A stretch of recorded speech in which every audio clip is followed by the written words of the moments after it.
India news देख रहे हैं आप। मैं हूं आपके साथ आकांक्षा त्रिपाठी। पाकिस्तान के कब्जे वाले कश्मीर यानी कि पीओके में हालात एक बार फिर से बिगड़ते हुए नजर आ रहे हैं। बता दें कि जॉइंट अवामी एक्शन कमेटी यानी कि जेएएसी ने अपनी 38वीं लंबित मांगों को लेकर 9 जून को बड़े पैमाने पर लॉकडाउन और विरोध प्रदर्शन का आह्वान किया है, जिसको लेकर तनाव की स्थिति बनी हुई है और जिसके चलते पूरे क्षेत्र में अस्थिरता का माहौल भी बन गया है। स्थानीय जो रिपोर्ट्स आ रही हैं उसके अनुसार ये आंदोलन जो है वो केवल एक दिन का विरोध नहीं होगा, बल्कि व्यापक आंदोलन, व्यापक जन आंदोलन के रूप में आगे बढ़ सकता है, जिससे बड़ी समस्या होगी, जिसमें शटर डाउन, चक्का जाम, लंबा मार्च और इसके साथ ही साथ अनिश्चितकालीन धरने जैसे कदम शामिल हो सकते हैं। पीओके में यह स्थिति अचानक नहीं बनी है। आपको बता दें कि पिछले कई महीनों से असंतोष लगातार बढ़ रहा था और उसके बाद अब ये स्थिति बनी है।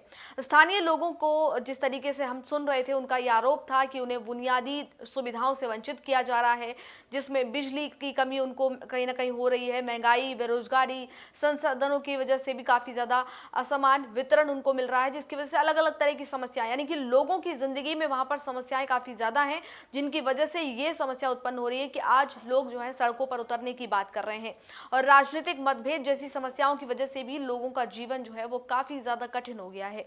इससे पहले भी इस क्षेत्र में कई बार हिंसक झड़पें हुई हैं, प्रदर्शन देखे गए हैं, जिसमें सुरक्षा बलों की बड़ी कार्रवाई देखने को मिली है, इंटरनेट ब्लैकआउट किया गया है, इसके साथ ही जो प्रतिबंध जैसे तमाम बड़े जो कदम है उनको उठाया गया है। रिपोर्ट्स के मुताबिक जानकारी मिल रही है कि मुजफ्फराबाद समझौते को लेकर भी असंतोष गहराता जा रहा है। आलोचकों का कहना है कि इस समझौते के तहत कई ऐसे वादे किए गए थे जिनको अभी तक लागू नहीं किया गया है। इसमें प्रशासनिक सुधार, प्रतिनिधित्व से जुड़े हुए मुद्दे और स्थानीय अधिकारों को लेकर कई विवाद शामिल हैं। कुछ विश्लेषक जो है उनका ये मानना है कि पीओके में शासन व्यवस्था और वास्तविक स्थिति के बीच बड़ा अंतर पैदा हो गया है, जिससे जनता के बीच काफी ज्यादा आक्रोश है, असंतोष है और जनता काफी परेशान है। ज्वाइंट अवामी एक्शन कमेटी ने अपनी 38 मांगों को लेकर स्पष्ट चेतावनी दी है कि अगर सरकार ने इन मुद्दों पर गंभीरता से ध्यान नहीं दिया तो आंदोलन को और ज्यादा तेज किया जाएगा।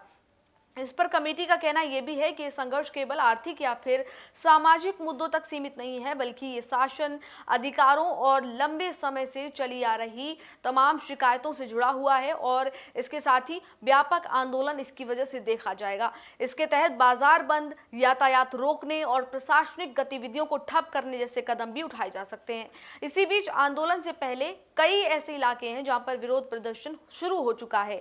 कई जगहों पर इसको लेकर पहले से ही लोग काफी ज्यादा विरोध जता रहे हैं, जिसमें स्थिति और तनावपूर्ण हो गई है। कुछ रिपोर्ट्स में दावा किया गया है कि सुरक्षा बलों और साथ ही साथ प्रदर्शनकारियों के बीच झड़प भी हुई है और जान माल का इसमें नुकसान भी हुआ है।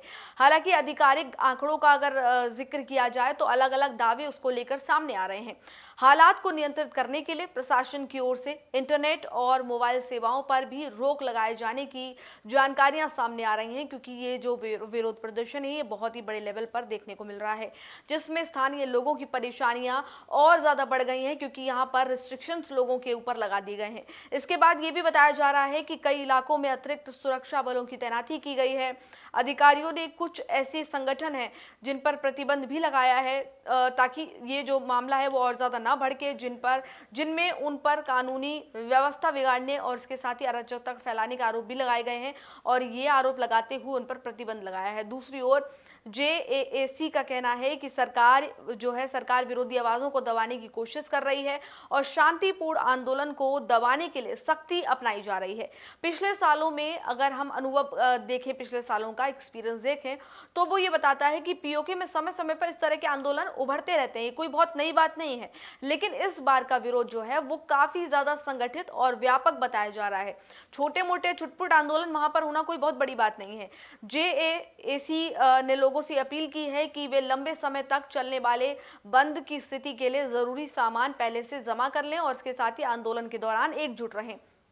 कुल मिलाकर पीओके में मौजूदा स्थिति जो है वो गंभीर मोड़ पर पहुंचती हुई दिख रही है और एक तरफ जनता अपनी मांगों को लेकर सड़कों पर उतरने की तैयारी में है और वहीं दूसरी तरफ प्रशासन की अगर बात करें तो प्रशासन और सुरक्षा बल जो है वो स्थिति को नियंत्रण करने की कोशिश में जुटे हुए हैं। आने वाले दिनों में यह आंदोलन किस दिशा में जाएगा, ये बात जो है काफ़ी ज़्यादा इस बात पर निर्भर करती है कि स्थिति आने वाले समय में क्या होगी। इस बात पर भी ये निर्भर करती है कि सरकार और प्रदर्शनकारियों के बीच बातचीत का कोई समाधान निकलेगा या नहीं निकलेगा, क्या राह इसको लेकर निकाली जा रही है, इस पर भी ये बात आगे डिपेंड करेगी। तो फिलहाल इस जानकारी में इतना ही, लेकिन अभी फिलहाल जो स्थिति है वो पीओके की बहुत ही ज़्यादा बद से बदतर होती हुई नजर आ रही है। फिलहाल इस जानकारी में इतना ही। इसी तरह की तमाम अन्य अपडेट्स के लिए और जानकारियों के लिए देखते रहिए इंडिया न्यूज़।